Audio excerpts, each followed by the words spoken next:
Euh, J'espère que la vidéo vous trouve en parfaite santé, vous et vos familles.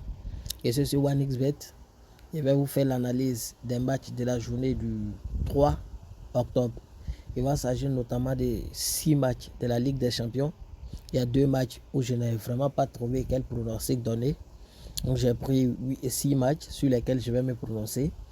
Et à la suite de ces 6 matchs, j'ai ajouté 2 matchs au niveau de la Russie et un match au niveau du Brésil. Là, je pense oui, un match au niveau du Brésil. Ça fait les 10 matchs de la journée. Voilà. Il faut savoir que les 6 matchs de la Ligue des Champions ont donné 7 événements, c'est-à-dire un match où j'ai fait 2 différents paris. Donc on a une cote 49 qu'on va tenter. Et à côté, on va diviser encore pour jouer le coupon 1 subdivisé. Je le fais depuis un bon moment. Et avant-hier, on a pu valider ainsi une cote 8. Hier, on a validé une cote 6. Voilà, je pense que demain encore, tout est possible. Aujourd'hui, il y a des coupons également dans le groupe. Je n'ai pas fait de vidéo, mais il y a des coupons du 2 dans le groupe.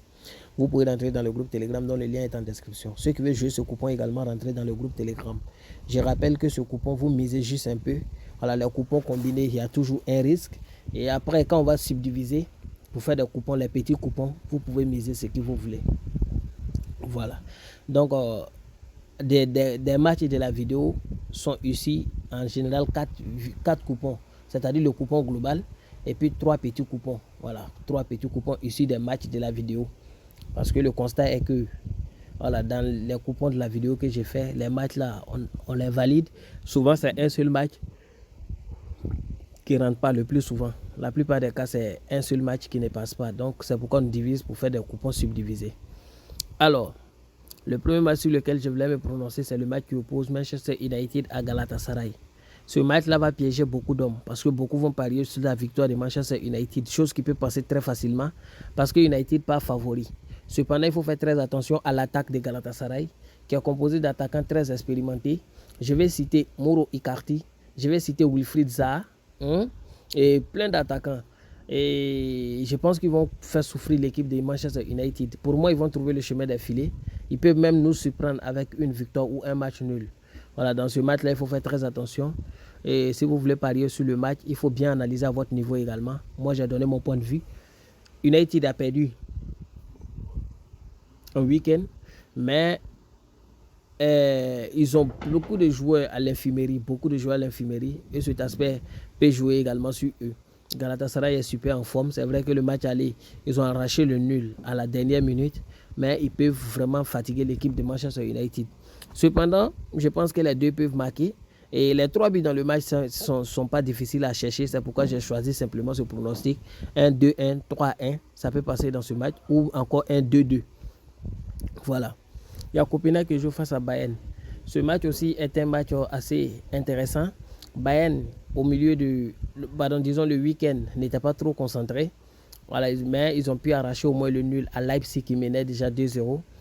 C'est une équipe très dynamique et puis en Ligue des Champions, cette équipe ne s'amuse pas. Et ils ont maintenant un attaquant qui est très calé. Je vais parler d'Henry Kane.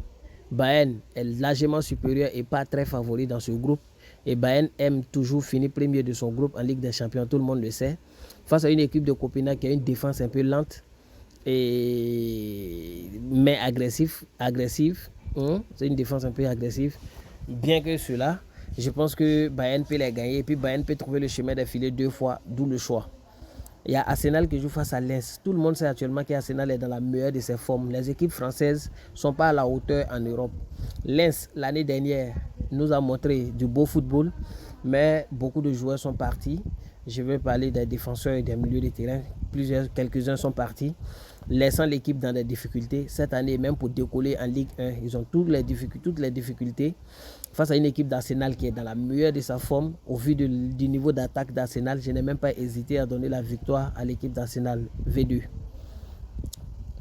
Il y a Inter qui joue face à Benfica. Dans ce match, il faut dire vrai, Benfica et Inter de Milan, ce n'est pas la première fois que les deux équipes se rencontrent.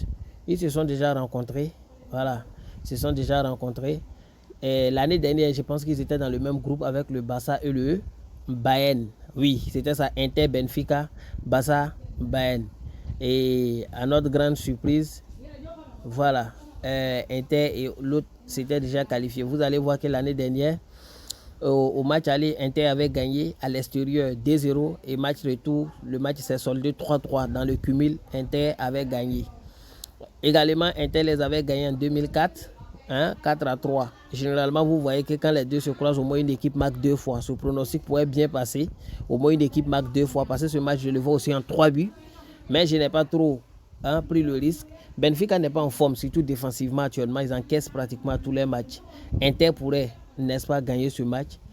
Mais j'ai essayé de minimiser en donnant 1 ou 2. Mais Inter marque au moins un but. Il y a Salzbourg qui joue face à Real Sociedad. Bien que très expérimenté dans les compétitions européennes, Salzbourg aura du mal à décoller face à l'équipe de Real Sociedad. Ce qu'il faut savoir ici, c'est que dans leur groupe, nous avons Benfica et Inter de Milan qui partent favoris à première vue. Cependant, je pense que Real Sociedad peut causer beaucoup d'ennuis à l'équipe de Benfica cette année et se qualifier. C'est vrai que Red Bull, dans la première journée, a gagné Benfica à domicile. C'était 2-0, mais c'était suite à un carton rouge. Red Bull est très en forme. Ils sont bien, super bien d'ailleurs. Mais face à l'équipe de Real Sociedad qui est très solide défensivement et au milieu du terrain, ça va chauffer. Real Sociedad, c'est une équipe très dynamique et ils jouent tous les matchs en format XXL. Vous avez pu constater en championnat, ils prennent tous les matchs au sérieux. Les deux équipes se sont confrontées à 2 reprises, dont une victoire pour Red Bulls, c'était en 2018. Et ce qu'il faut savoir, c'est que c'était un match de coupe également. Ligue Europa. Autant pour moi, c'était en Europa League. Voilà, au match aller, le match était soldé 2-2 et match retour, le match était comme ça. Ici, ce qu'il faut savoir, c'est que les deux équipes peuvent trouver le chemin des filets toutefois. Mais à la rigueur, Real Sociedad va partir avec le nul. Je sais qu'ils vont arracher au moins le nul, bien qu'étant à l'extérieur. C'est la raison pour laquelle j'ai donné un handicap européen. Une condition d'un but à Real Sociedad. Avec un but condition, Real Sociedad gagne le match. Il y a Copenhague qui joue face à Bayern encore. J'avais déjà commenté ce match. C'est un match qui sera beaucoup offensif. Surtout le Bayern. Tout le monde connaît le niveau d'attaque de Bayern. Tout le monde connaît le niveau d'agressivité de cette équipe de Bayern. Bayern, dans la plupart de ses matchs, obtient à lui seul 9, 10, 11 corners. L'histoire va se répéter. Dans tout le match ici, j'ai donné plus de 8,5 corners. C'est quelque chose de très faisable. Et je pense que c'est très facile à le faire. Une cote 1,44 dans le match. C'est intéressant. Il y a Zenit Saint-Pétersbourg qui joue face à Baltica. Zenit a perdu en milieu de semaine en championnat. Et je pense que c'est le lieu de se racheter devant son public étant donné qu'il joue à domicile. Et ça, ce qu'il faut savoir ici, c'est que chez eux, les coupes de Russie ne sont pas organisées comme chez les autres où c'est des trucs éliminatoires. Non. Ici, c'est des phases de groupe. C'est le 5e tour déjà. Et Zenit doit prendre des points, n'est-ce pas, pour espérer avancer, n'est-ce pas, dans le classement. Et il y a Lokomotiv Moscou qui joue face à Rostov. Ici, au moins une équipe marque 2 fois. Les deux équipes sont 2 équipes assez dynamiques, mais Lokomotiv Moscou reste quand même une équipe, une machine à but. Ils ont marqué pratiquement dans tous les matchs. De même que l'équipe de Rostov, sur les 6 derniers matchs, n'a pas pu marquer qu'à une seule reprise. Et les deux équipes se sont également confrontées déjà à plusieurs reprises. Il faut dire que dans ce match-là, je pense que ça sera comme toujours. Les deux équipes parviennent toujours à trouver le chemin des filets et une équipe arrache la victoire. C'est pourquoi j'ai mis au moins une équipe marque 2 fois. C'est du moins le pronostic le plus fiable et le plus simple. Et il y a Napoli qui joue face à Real de Madrid. Tout le monde sait que Real en Ligue des Champions, même s'ils ne valent rien en championnat, même si Real est mort en championnat, en Ligue des Champions, ils réagissent. Voilà, c'est une équipe qui sait comment jouer les compétitions européennes. C'est une équipe qui prend toutes les compétitions européennes au dernier degré.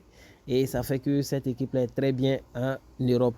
Je pense qu'à la rigueur, ils vont arracher le nul. Sinon, Real va gagner Napoli, c'est sûr. Napoli n'est pas trop en forme cette année, contrairement à l'année dernière. Napoli, cette année, ce n'est pas le Napoli de l'année dernière que vous connaissez. C'est vrai que l'année dernière, ils étaient forts. Cette année, ils ont eu 2 bonnes victoires de suite récemment en championnat. mais ils ne sont pas à leur meilleur niveau.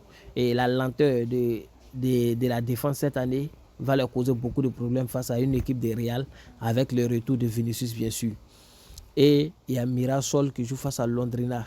Ça, c'est au niveau du Brésil, Série B. Ça, c'est un match assez intéressant également. Ici, j'avais pris des corners. J'avais donné plus de... Combien de corners là? Plus de 8,5 corners. Ici, revenu à la victoire de Mirassol, qui part très favori et qui est une équipe super en forme, qui perd difficilement à la maison. Je pense que Londrina devrait souffrir face à eux. C'est pourquoi ici, revenu simplement sur la victoire. Donc, une cote 1,45. Voici un peu mes 10 matchs de la journée du 3.